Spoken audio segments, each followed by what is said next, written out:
বর্তমান সরকারের দুটো বোল্ড মুভ খুব ভালো লেগেছে। একটি হচ্ছে 5ই অগাস্ট শেখ হাসিনার ভার্চুয়াল বক্তব্যকে কেন্দ্র করে ভারতের উদ্দেশ্যে দেওয়া বার্তা এবং ভারত থেকে নিম্নমানের চাল আসায় সেগুলোকে ভারতে ফেরত পাঠানো। আপনারা সবাই জানেন 5ই আগস্ট জুলাই গণ অভ্যুত্থান দিবসে সাবেক প্রধানমন্ত্রী শেখ হাসিনা ভার্চুয়ালি বক্তব্য রেখেছিল। তো দিল্লির সরাসরি তত্ত্বাবধানেই কিন্তু এই বক্তব্য তিনি রেখেছিলেন। যদিও ভারত বরাবর বলে এসছে যে শেখ হাসিনার এসব কর্মকাণ্ডের সঙ্গে তারা কোনোভাবেই যুক্ত নয়, কিন্তু আপনার দেশে একটা অন্য দেশের আশ্রিত প্রধানমন্ত্রী, তিনি তার রাজনৈতিক কর্মকাণ্ড চালাচ্ছেন আপনাদের পারমিশন ছাড়া, এই কথা তো একটা পাগলও বিশ্বাস করবে না। তো ভারত যতই দায় এড়ানোর চেষ্টা করুক না কেন, এই দায় আসলে ভারতেরই। যদি ভারত বাংলাদেশের সাথে ভালো সম্পর্ক রাখতে চায়, বন্ধুত্বপূর্ণ সম্পর্ক বজায় রাখতে চায়, তাহলে অবশ্যই ভারতকে বাংলাদেশের মানুষের কথা ভাবতে হবে, বাংলাদেশের বর্তমান অবস্থাকে তাকে মেনে নিতে হবে।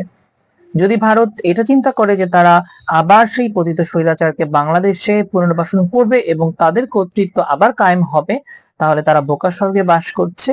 এখন আর সেই বাংলাদেশ নেই যে তারা তাদের কর্তৃত্ব খাটানোর মতো লোকদেরকে আবার ক্ষমতায় বসাবে। তো শেখ হাসিনার দেওয়া ওই বক্তব্যের বিরুদ্ধে তীব্র প্রতিবাদ করে বাংলাদেশ সরকার এবং ভারতকে কিন্তু খুব স্পষ্ট এবং কড়া ভাষায় এ ব্যাপারে বার্তা দেওয়া হয়েছে।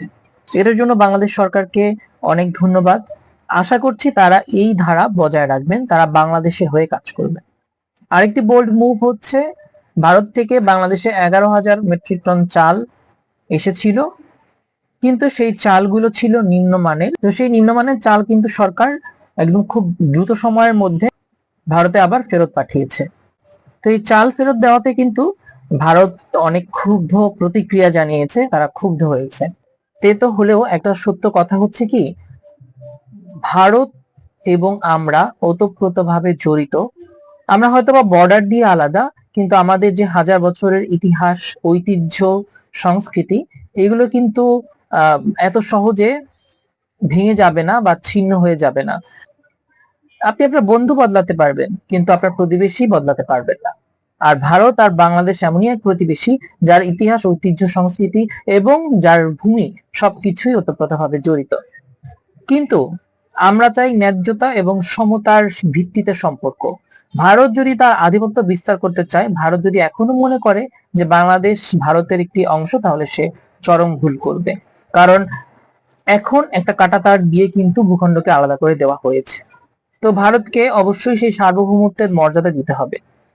বাংলাদেশের সার্বভৌমত্বকে ভারতকে স্বীকার করতে হবে এবং সেই অনুযায়ী ভারতের সাথে বাংলাদেশের সম্পর্ক তৈরি হবে। আর বাংলাদেশের সাথে ভারতের যে সম্পর্ক, এই সম্পর্ক উন্নয়ন করতে হলে ভারতকেই আগে এগোতে হবে। আদারওয়াইজ কিন্তু এই সম্পর্ক ডে বাই ডে তলানিতে গিয়ে ঠেকবে। যাই হোক, ভালো থাকবেন সবাই।